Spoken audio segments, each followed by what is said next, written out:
So ano na, nagsimula na ang pagdinig ng Senado sa pangunguna ni Marcoleta, yung Senate Blue Ribbon Committee. Yung House nagsimula na rin sa pangunguna naman ni Terry Ridon. Kaya lang mga kabunyog, mga kababayan, ang kapansin-pansin dito, hindi talaga tama, no? Hindi talaga tama na ang Senado at ang Kamara ang nag-iimbestiga dito. Wala namang ano eh. Ang dinidiin lang nila yung mga kontratista, mga kontraktor at saka yung DPWH. Tama naman. Dapat naman talagang mapanagot, ma-expose, malantad itong mga ginagawa ng mga kontraktor na ito at ng DPWH. Wala tayong issue dyan. Tama lang yun. Pero unang-una, sino ba ang kaninong project ba yung mga yan? Kaninong project ba yung mga yan? Kapag may mga projects, linalagay doon yung pangalan ng senador. Through the efforts of Senator kumbaga nagpapasalamat, halimbawa, yung isang lugar na mayroong proyekto, dinalagay doon kung kanino yun. Through the efforts of Congressman ganito, through the efforts of Senator ganito. Bakit hindi panagutin yung mga senador at kongresista na yan? Unang-una, alam naman natin yan, na yung mga project na yan, nilakad yan ni senador, linakad yan ni congressman.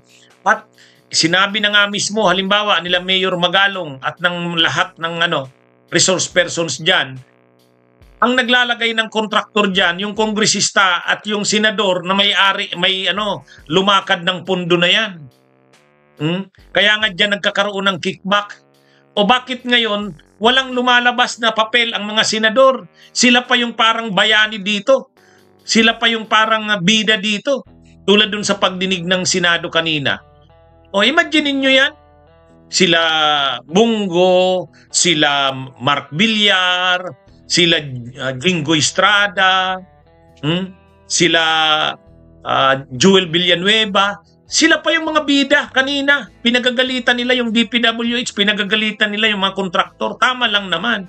Pero sila pala, ano ang kanilang hindi pala sila dyan? Samantalang alam naman ng buong bayan na itong mga senador na ito, sila ang nag-insert ng mga proyektong yan. Tulad ng ginawa ni Escudero, yung 142.7 billion.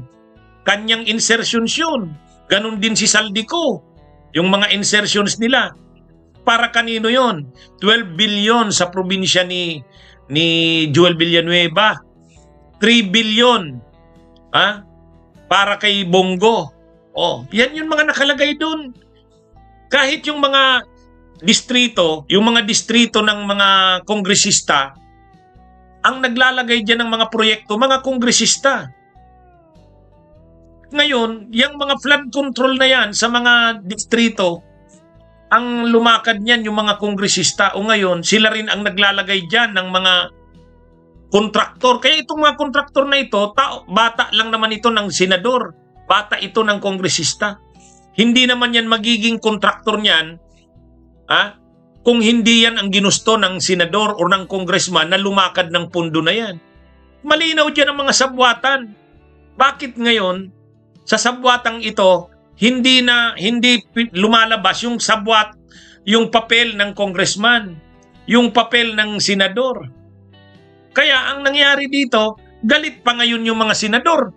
Galit pa ngayon yung mga kongresista. Kanina, galit si Villanueva, galit si Bongo, galit si Jingo Estrada. Lahat sila galit. Pati si Mark Villar na dating DPWH secretary. Galit din siya. Sabi niya nila, unacceptable ito. Mga kabunyog, hindi natin pinagtatanggol ang mga kontraktor at DPWH. Dapat din talaga silang managot. Pero, yung papel pala ng mga politiko, yung papel ng mga senador at kongresista, bakit hindi lumalabas? Bakit hindi pinag-uusapan? Kaninong project ito? Kay senador ganito? Kay congressman ganito? Bakit hindi? Bakit hindi? May pinagtatakpan. Yan ang problema ng mga investigasyon na yan. Kaya kung mayroon man diyang mapapanagot ay yung mga DPWH. Baka nga yung DPWH, yung mga ordinaryo lang na mga official dyan ang mapapanagot. Yung mga undersecretaries, regional directors, district engineers, baka hindi pa. Baka project engineers lang naman ang mapapanagot dyan. Ay, mga kabayan, ang malungkot dito. Ang lumalabas pa, yung mga kongresista at saka mga senador na sila naman ano niyan, nasa likod ng mga proyekto na yan, sila pa ngayon ang bida. Sila pa ngayon ang bida. Mga kabunyog. Bakit sila ang bida? Parang sila pa ngayon yung naghahanap ng mga dahilan ng palpak na mga flood control na yan. Pero sa totoo, kanilang project yan. Ito na nangyayari dito. Nakakaano. Kanina, kitang-kita mo yan. Doon sa Senado kanina. Si Bongo. Bakit galit si Bongo sa mga nangyayari? Na corruption daw dyan sa mga flood control. Yung pamilya niya nga mismo.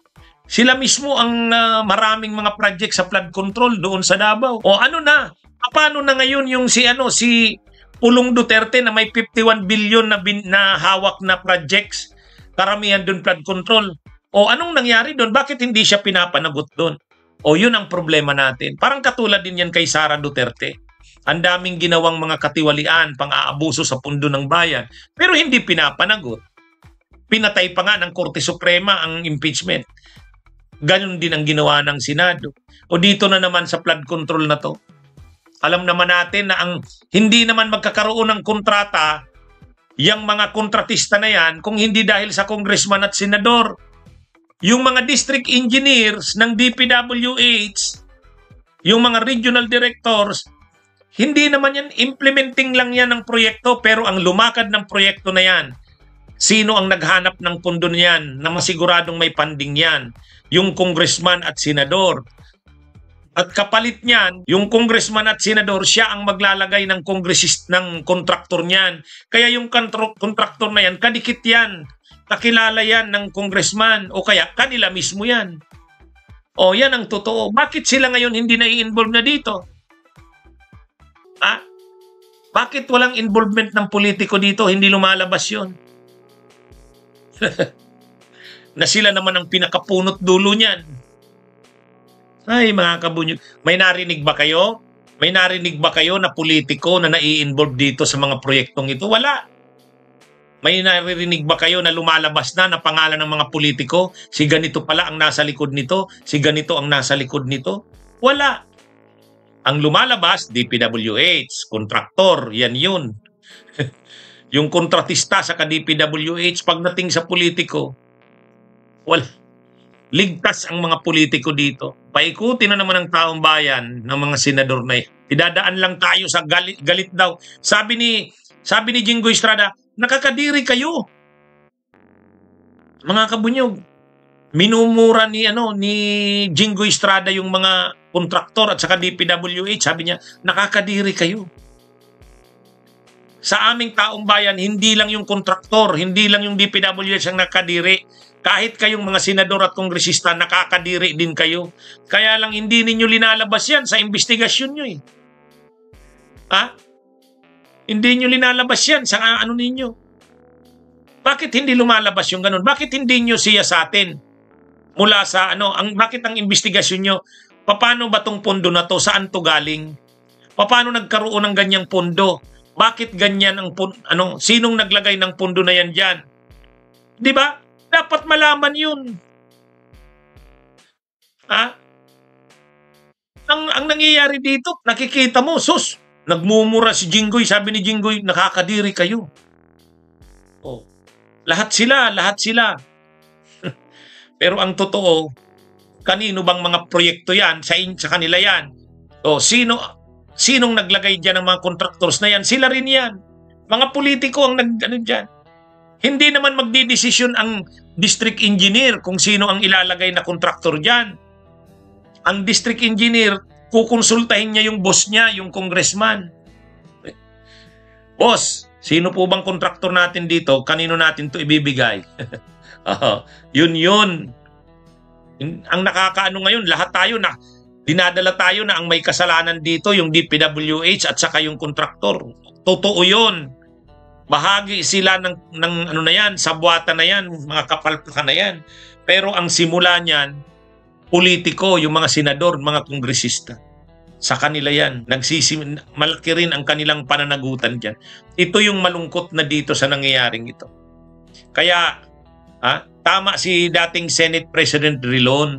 Dapat kuha sa ka-ombudsman ang mag-imbestiga. Wala ring saysay itong mga Senate Blue Ribbon na to. Wala ring saysay ang ano na yan, TRICOM na yan ni Ridon. Sabi kasi ni Jinggoy, nakakadiri kayo. Tama yon, dapat nang sinabi ni Jinggoy, nakakadiri tayo, lahat tayo. So ngayon, sa nangyayaring ito ng investigasyong ito at ng pagdinig ng Senado at Kamara, ang madidiin dyan, kontratista.